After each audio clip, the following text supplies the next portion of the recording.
Government of India's response is called ineffective or ineffective response. If you have listened to me about this last 2 years, I said it's not ineffective response. I've said in two ways. Their inaction itself is an action that aggravates this. And I said they are complicit in this problem. So which picture you decide to incorporate, which not, this report even includes people who have been part of this disinformation game, who have been spewing venoms against one community called Meiteis, who doesn't even live in India. What makes them to choose him and his testimony to be presented in the report? What is your motive?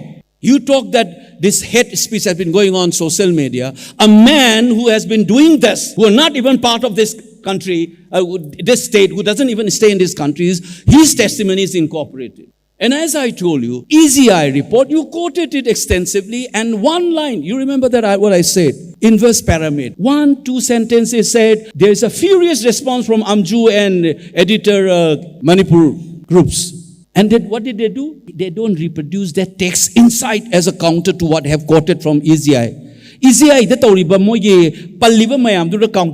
what they do, they push by saying that there was a furious response from the Amju and so forth, and they said the link is given below. It's in the footnote. When you already know that this report has been contested and there are problems which is any sensible person would have seen, you don't want to see that because you are determined to paint one community wrong. That's why they said even that in Assam Rifle officers telling Meitei media. If I started calling Indian Express and Times of India as Mayang media, will you accept it? Do they know that the Sangai Express and others were reporting with reports being filed by cookies and others, their correspondents from Kangpokpi and Churachandpur? The behavior of the local media changed, of course. They went against the ethical standard because they were sucked into the conflict later on. But the initial part, you look at the report, and many of these practitioners are not Meiteis, but you dare to call it a Meitei, and you think it's an unproblematic expression, you use it.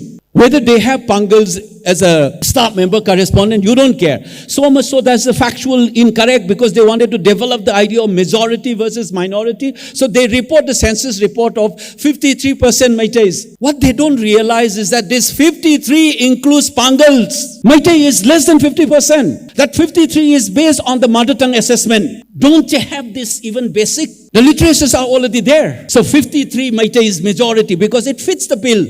They wanted to call it majority versus minority. Do the PUCL'S have problem in getting access to More and Churachandpur? Please tell me. Are they part of this conflict in that sense? They travel to these places. They are not part of the conflict. But that 53 includes them. This is a factual mistake. Terrible mistake.